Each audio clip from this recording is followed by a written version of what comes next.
had your honeymoon in Paris? Oh, it was wonderful. Yeah. The great thing is in Paris, all the paparazzi are like wildlife photographers. Obviously, you look over there like, Ruben, kiss out!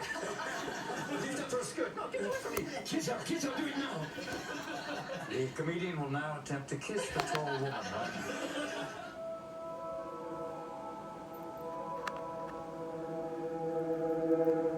He had come home from a night at the museum. He was basically home for a week. He was absolutely exhausted. We were looking at like a week of testing. The calendar was just booked. So we had this day at the beginning of it all. I said, you know, why don't we go out to Tennessee Valley, go on a walk out there, which we loved. We just loved our walks. This is when I realized my honey had never, ever been on a picnic.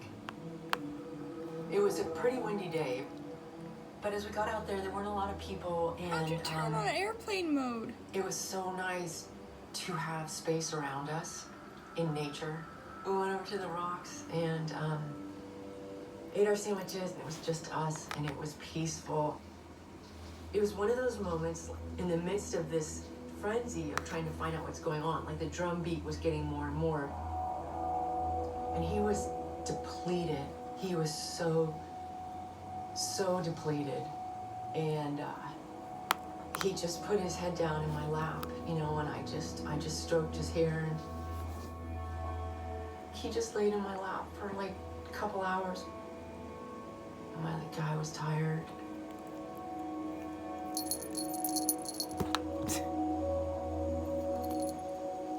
So the first time that Robin came into my shop, it was in 1983, and it was shortly after John Belushi died. When John Belushi passed away, it devastated Robin.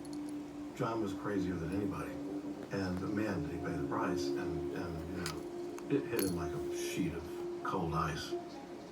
He pulled out of a dive. He stopped everything but white wine for 1 year, and he didn't go to AA. I mean, wow, you know, how are you doing this? He goes, just because I have to, you know. He didn't want to die. And of course, he'd always been really physical. You know, he was an athlete. He was a good athlete. He took up cycling, and he started riding more and more, and we started seeing him more and more. You are a keen cyclist. Yes, sir. I am a bisexual. Yes, sir. I like to ride the bike. I mean, for me, it's my meditation. It's what I do. I can get on my bike and ride about, you know, sometimes 20 miles, sometimes 40 or 50 miles, and it's great. It's beautiful. He said that, you know, cycling was the closest thing to flying. And it allowed him to free himself from all the things that went on in his mind, because his mind was so active, right? Robin, in running and biking, was always in struggle. You know, you have to push yourself, you have to challenge yourself. And Robin, as an artist, challenged himself to do roles that were like stretching himself. He wanted to prove that he wasn't just a comedic actor, he was an actor. When you're improvising, you're going out, you're looking. It's like you're going, talking to flowers, and how you doing, plays call. You know, when they're playing like that, you're going out. But by stopping that, it forces the energy to implode, and you find you explore yourself. Either memories or, you know, different emotions. Captain, my captain. Set it down, restraint. Dead Poet Society almost didn't happen, because they really just wanted him to do it. The writer asked me, how could we get Robin to reconsider this and maybe do this? I said, well, you need to involve him in the creative process and at least give him a voice in choosing the director. I said, make him a short list, but Peter Weir was at the top of it. And he said, I'm in, if you can get Peter Weir. And it happened. Thank you, boys. Yeah, he gave me a sweet gift, and he's, when he's looking at the yearbook from when he was a student. Gentlemen. We were just looking in your old annual. And the kids No, it's not. show him this yearbook. He gets down on his knees and goes, No, it's not me. Stanley the Tool Wilson, Stanley the Tool Wilson. which was his nickname for me. God. What's the Dead Poets Society? So I'm sitting with him at the premiere next to the heads of Disney, and he was smiling and he wouldn't look at me, but I started crying when this came on, and that was his thank you to me for helping. And he was brilliant. Invincible, just like you feel.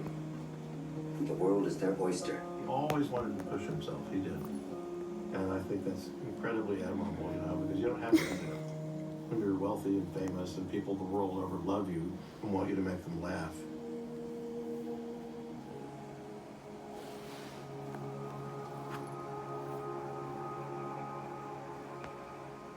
We liked to go play basketball with a local group that helps developmentally disabled adults.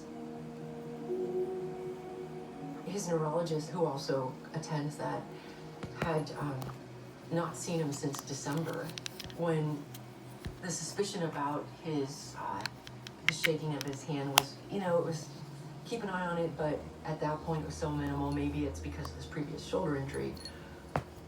Well, basically that night, that doctor made a visual diagnosis from way across court.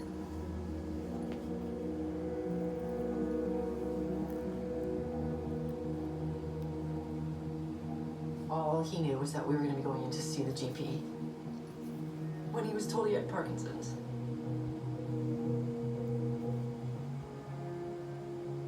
And they're saying it's early to mild, and you know, that's great. So, okay, we get on medications, we'll figure this out, you'll get it adjusted.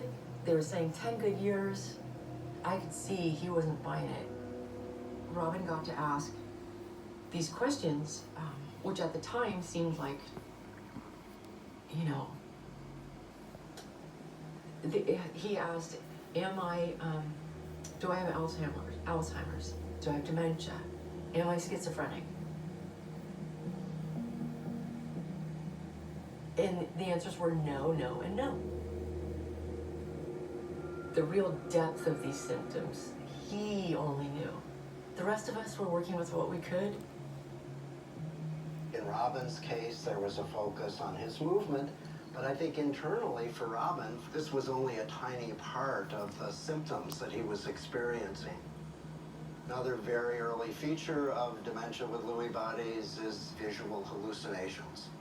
They often believe that these hallucinations are real. So for Robin, learning that he had Parkinson's disease was not enough.